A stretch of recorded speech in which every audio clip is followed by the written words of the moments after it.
Hello friends, आप सभी का स्वागत है केपी बायोलॉजी क्लासेस में।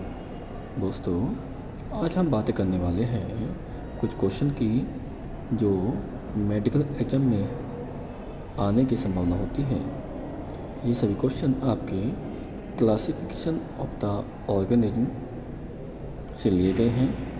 इसे हम जीव जगत का वर्गीकरण कहते हैं।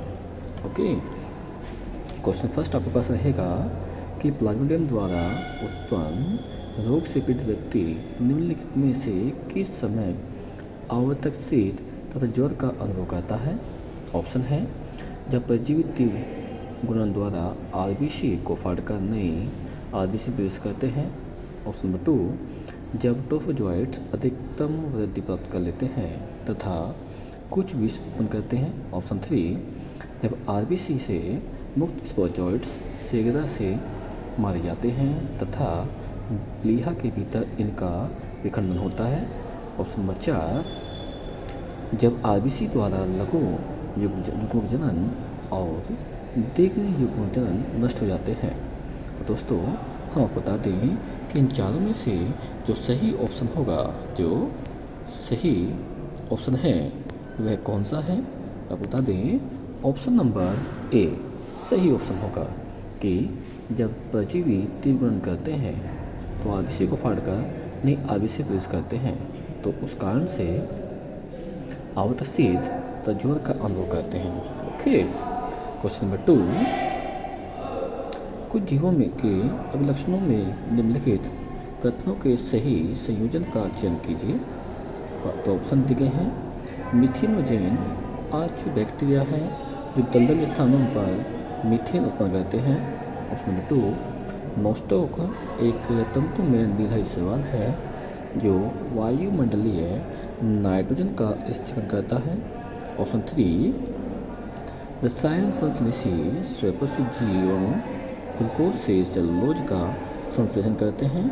ऑप्शन 4, माइकोप्लाज्म में कोशिका भित्ति का अभाव होता है तथा ये ऑक्सीजन के बिना जीवित रह सकते हैं। ऑप्शन है आपके दिए हैं, ये 4 ऑप्शन दिए गए हैं। ए में BC, बी में ABC, सी में BCD और डी में ABD। तो दोस्तों, हम आपको बता दें कि इसमें सही समायोजन कौन सा होगा।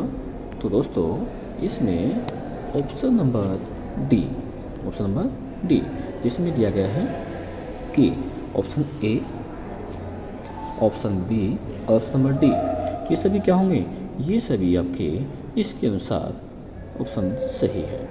ओके, क्वेश्चन नंबर 3, कि मलेरिया परजीवी के स्पोरोजोइट्स हेतु आप कहाँ देखेंगे।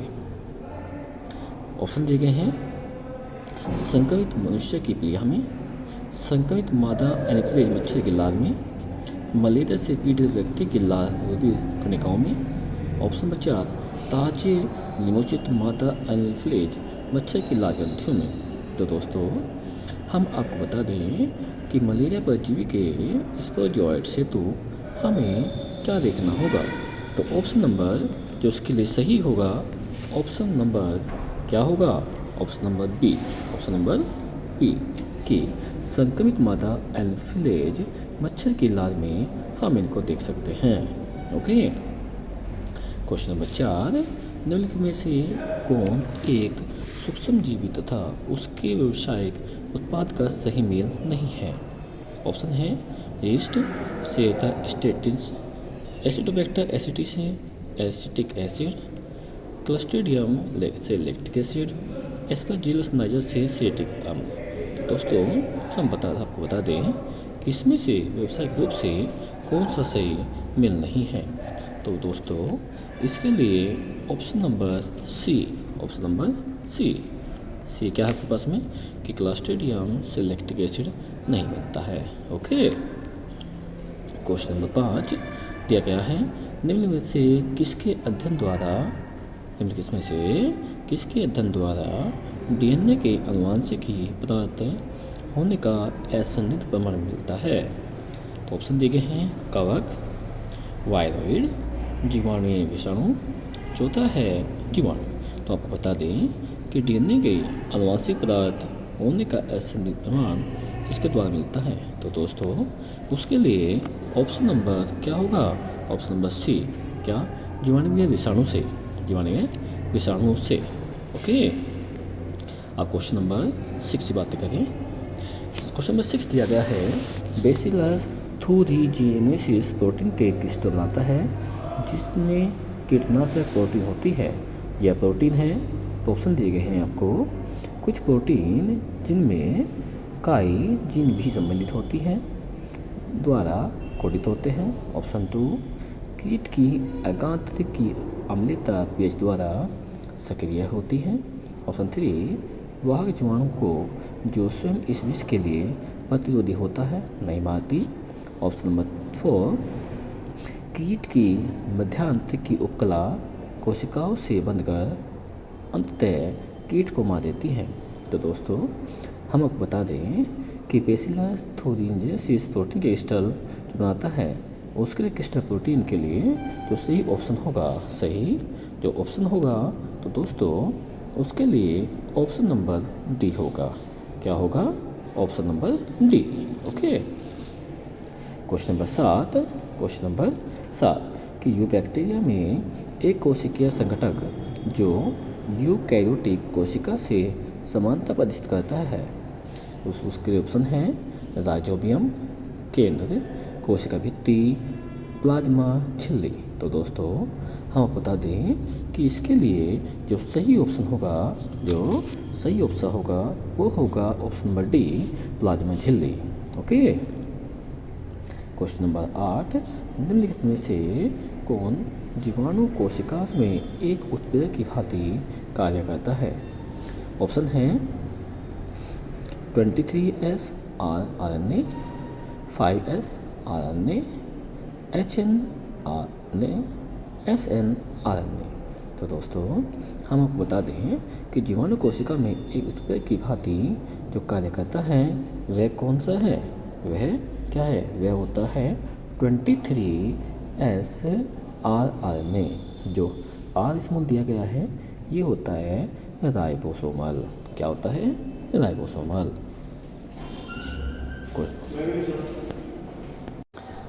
क्वेश्चन नंबर 9, विनाइट्रीकरण जीवाणु है। क्या ऑप्शन है? प्रोटीन को अमोनिया में परिवर्तित करते हैं, नाइट्रेट को मुक्त नाइट्रोजन के रूप में अपचयित करते हैं। ऑप्शन 3, मुक्त नाइट्रोजन को नाइट्रोजन यौगिक को के रूप में परिवर्तित करते हैं। ऑप्शन 4, अमोनिया को नाइट्रेट में ऑक्सीकृत करते हैं। तो दोस्तों हम बता दें कि विनाइट्रीकरण कारक जो जीवाणु होते हैं उसके लिए जो सही ऑप्शन होगा option number D. Option number D क्या है? ऑप्शन नंबर डी है अमोनिया को नाइट्रेट्स में ऑक्सीकृत करते हैं। ओके, क्वेश्चन नंबर 10, निम्न में से कौन पौधों द्वारा मृदा से फास्फोरस के अवशोषण में सहायक होता है? ऑप्शन दिए गए हैं फ्रैंकिया, ग्लोमस, एनाबिना, राइजोबियम। तो दोस्तों हम आपको बता दें कि पौधों द्वारा मृदा से फास्फोरस के अवशोषण में सहायता करने के लिए जो ऑप्शन सही होगा option number B. Option number B क्या है? ग्लोमस। क्या बेटा? ग्लोमस होगा। ओके, क्वेश्चन नंबर 11, प्लाज्मोडियम के जल युग्मनज पाए जाते हैं।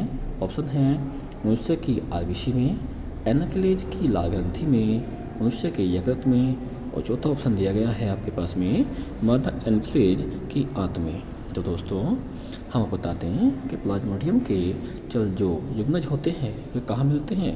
वे मिलते हैं मदर एनाफिलेज की आंत में। तो ऑप्शन नंबर डी सही होगा। क्या होगा? ऑप्शन नंबर डी सही होगा। क्वेश्चन नंबर 12, साइनोबैक्टीरिया में कुछ झिल्लीदार प्रसार वाले वर्णक होते हैं, उन्हें क्या कहते हैं?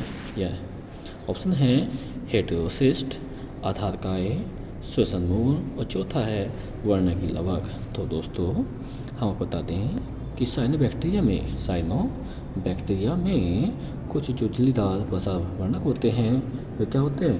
वे होते हैं वर्णकी लवक। क्या होते हैं? वर्णकी लवक कहे जाते हैं। ओके, अब नेक्स्ट क्वेश्चन चलते हैं आपस में। नेक्स्ट क्वेश्चन चलेंगे। क्वेश्चन नंबर 13, निम्नलिखित में से किसकी गहरे समुद्र जल में पाए जाने की संभावना होती है? ऑप्शन है यूबैक्टीरिया, नीलहरी शैवाल, मृतजीव कवक और चौथा ऑप्शन है आर्कियोबैक्टीरिया। दोस्तों हम आपको बता दें कि गहरे समुद्री जल में जो पाए जाते हैं वे कौन होते हैं? वे होते हैं आपके आर्कियोबैक्टीरिया, ऑप्शन नंबर डी।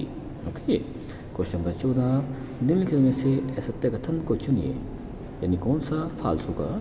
ऑप्शन है माइकोप्लाज्मा एक भित्ति रेतज सूक्ष्म जीव है। नंबर 2, जीवाणु कोशिका भित्ति पेप्टाइडोग्लाइकेन की बनी होती है। नंबर 3, रोमक और झालर मुख्य रूप से जीवाणु कोशिका की गतिशीलता के लिए होती हैं। ऑप्शन नंबर 4, साइनोबैक्टीरिया में कसा भी कोशिकाओं का अभाव होता है। तो दोस्तों हम आपको बता दें कि इन चीज़ में जो कथन असत्य है वह है ऑप्शन नंबर सी। क्या है? रोमक और झालर मुख्य रूप से जीवाणु कोशिकाओं की गतिशीलता के लिए होते हैं। ओके। क्वेश्चन 15, कवकों के लिए निम्नलिखित में से कौन सा गलत कथन है? ऑप्शन है ये विषमपोषी होते हैं, ये एक कोशिकीय और दो कोशिकीय दोनों प्रकार के होते हैं। ऑप्शन 3, ये यूकैरियोटिक होते हैं। ऑप्शन नंबर 4, सभी कवकों में शुद्ध सेलुलोज वाली कोशिका भित्ति पाई जाती हैं। तो दोस्तों हम आपको बता दें कि कवकों के लिए जो असत्य कथन है वह है ऑप्शन नंबर डी। क्या सभी कवकों में शुद्ध सेलुलोज वाली कोशिका भित्ति होती है? क्वेश्चन नंबर 16, नीचे दिए गए 4 कथनों का अध्ययन कीजिए और उनमें से 2 सही कथनों को चुनिए। ऑप्शन देख रहे हैं, जैव स्पीशीज की परिभाषा अर्नेस्ट मेयर ने दी थी। ऑप्शन 2, पादपों के जन्म पर प्रकाशकाल का प्रभाव नहीं पड़ता। नंबर 3, द्विनम पद्धति तंत्र RH विटेकर ने दी थी। ऑप्शन नंबर 4, एक कोशिका जीवों में जनन और वृद्धि समानार्थक होती है। तो दोस्तों हम आपको बता दें कि जो सही कथन है वे कौन सा ऑप्शन होगा? वह आपका होगा option number D. Option number D जिसमें दिए गए हैं option number first, option number first के साथ साथ में ऑप्शन नंबर चौथा, फोर्थ। पहला क्या है? जेएसपीसीजे की परिभाषा अर्नेस्ट मेयर ने दी और चौथा है एक कोशिकीय जीवों में जन्म और वृद्धि समानार्थक होती है। ओके। तो क्वेश्चन नंबर 17, क्राइसोफाइट, यूग्लिनॉइड, डाइनोफ्लिलेट और अवपंक कवक किस जगत में पाए जाते हैं? ऑप्शन है मोनिरा, प्रोटिस्टा, कवक और एनिमेलिया। तो दोस्तों हम आपको बता दें कि इनके लिए जो सही ऑप्शन होगा, ये जो पाए जाते हैं ये पाए जाते हैं प्रोटिस्टा में। किसे पाए जाते हैं? प्रोटिस्टा में, क्योंकि प्रोटिस्टा में सभी जो जीव आते हैं वे सभी एक कोशिकीय ऑर्गेनिज्म में रखे गए हैं। ओके।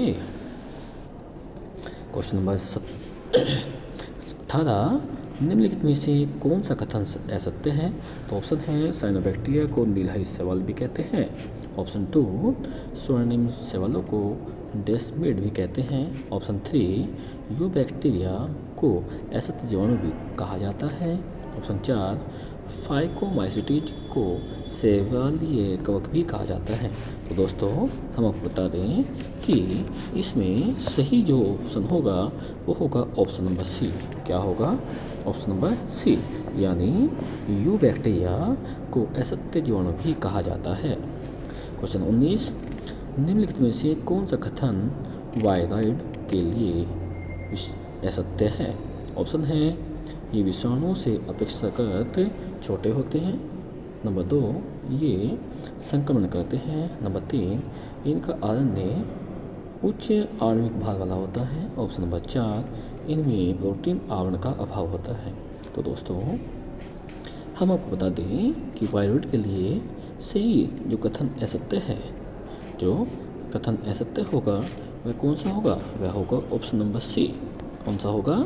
ऑप्शन नंबर सी, कि इनमें जो आरएनए होता है वह उच्च आणविक भार वाला होता है। ये कथन असत्य है। ओके। क्वेश्चन नंबर 20, अधिकांश कवकों में कोशिका भित्ति का एक मुख्य घटक कौन सा होता है? ऑप्शन है chitin, peptidoglycan, cellulose, option number D hemicellulose. तो दोस्तों हम आपको बता दें कि कोशिका भित्ति के लिए मुख्य जो घटक है वह कौन सा है, वह कौन सा है।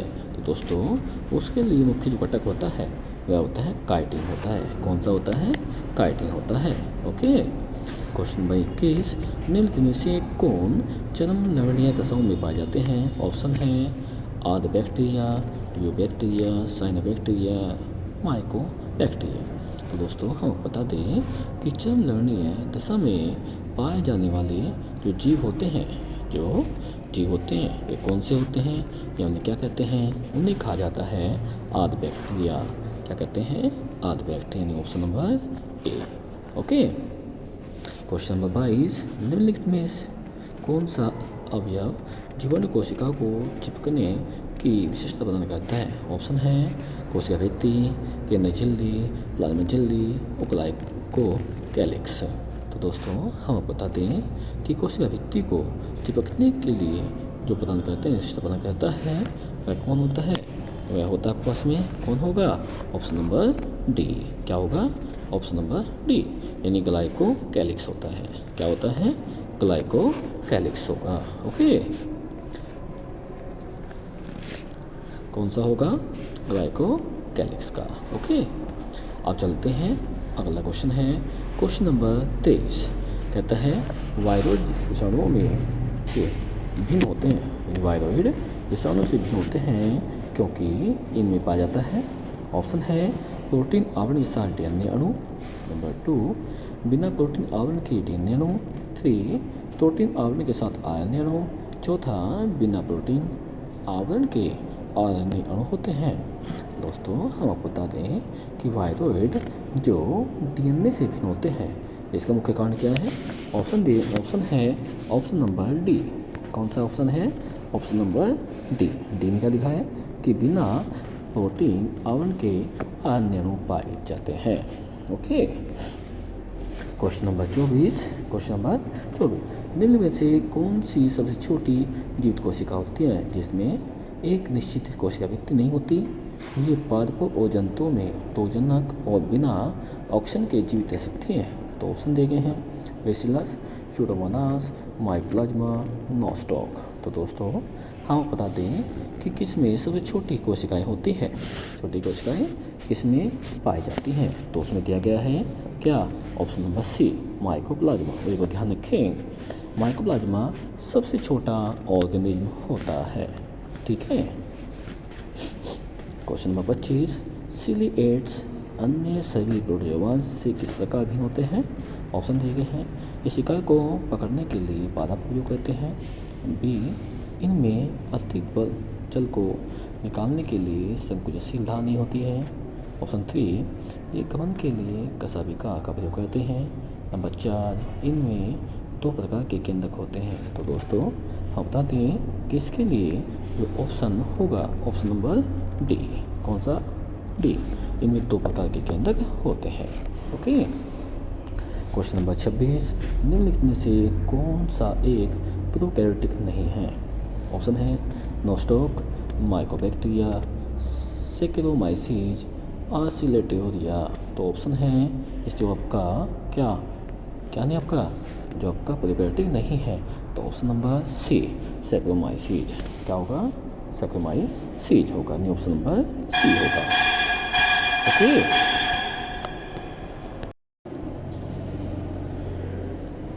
क्वेश्चन नंबर 27 है असत्य कथन को चुनिए।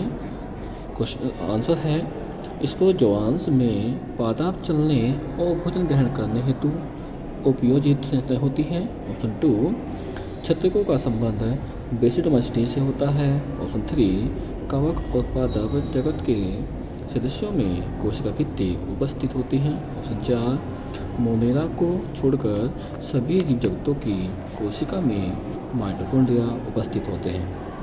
तो दोस्तों हम बता दें कि इन चारों में से जो असत्य कथन है, जो असत्य कथन होगा वह कौन सा होगा, ऑप्शन नंबर ए।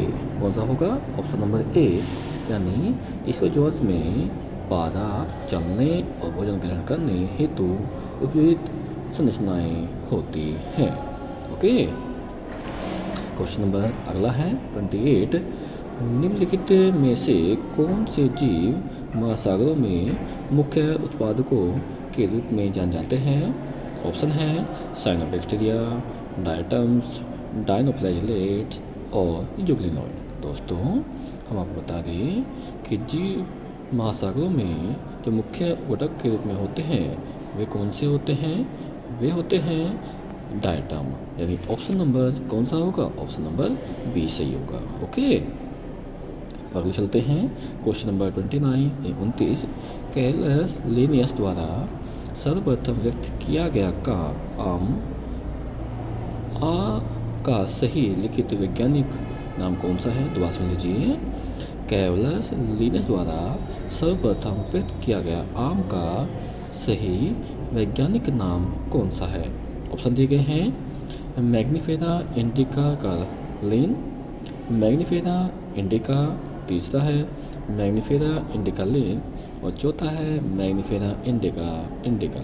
तो दोस्तों हम आपको बता दें कैरलस लिनियस द्वारा सर्वप्रथम व्यक्त किया गया आम का जो वैज्ञानिक नाम है वह क्या है? वह होता है मैग्निफेरा इंडिका लिन। यानी ऑप्शन नंबर कौन सा होगा? ऑप्शन नंबर आपका हो जाएगा क्या? सी हो जाएगा। क्या हो जाएगा बेटे?